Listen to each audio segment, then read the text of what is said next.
السلام علیکم ورحمۃ اللہ وبرکاتہ۔ جی محترم، آپ نے سوال کیا ہے کہ یہ جو انجیکشن لگوایا جاتا ہے اس سے وضو ٹوٹتا ہے کہ نہیں۔ جی محترم، انجیکشن لگوانے سے وضو نہیں ٹوٹتا۔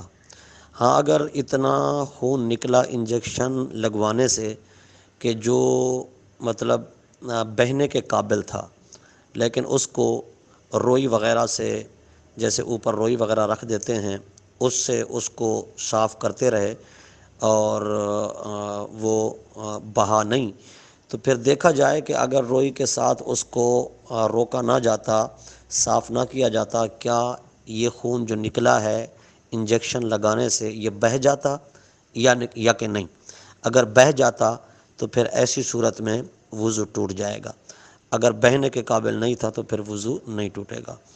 اور دوسرا سوال آپ نے یہ کیا، یہ جو گرمیوں کے اندر وضو کرنے کے لیے نل وغیرہ چلایا جاتا ہے اور اس کے اندر گرم پانی ہوتا ہے، پہلے اس کو ضائع کیا جاتا ہے تاکہ ٹھنڈا پانی نکل آئے اور وضو بنایا جائے، تو کیا یہ اسراف میں شامل ہوگا یا نہیں ہوگا۔ جی محترم، اگر وہ پانی عام پانی ہے، یعنی وہاں پانی کی کثرت ہے جہاں پر نل وغیرہ لگی ہے اور اس میں پانی گرم ہو جاتا ہے، اس کو ضائع کرنے میں کوئی حرج نہیں ہے۔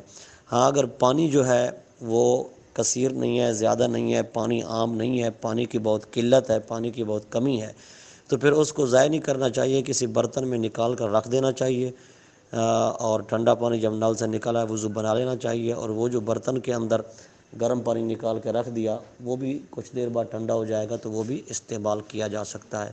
تو اس طرح پھر اس کو ضائع نہیں کرنا چاہیے۔ جہاں پانی کثیر ہو تو اس کو ضائع کر دینے میں کوئی حرج نہیں ہے، اگر پانی بہت کم ہو، قلت ہو پانی کی، تو پھر مطلب اس کو ضائع نہیں کرنا چاہیے۔ السلام علیکم ورحمۃ اللہ وبرکاتہ۔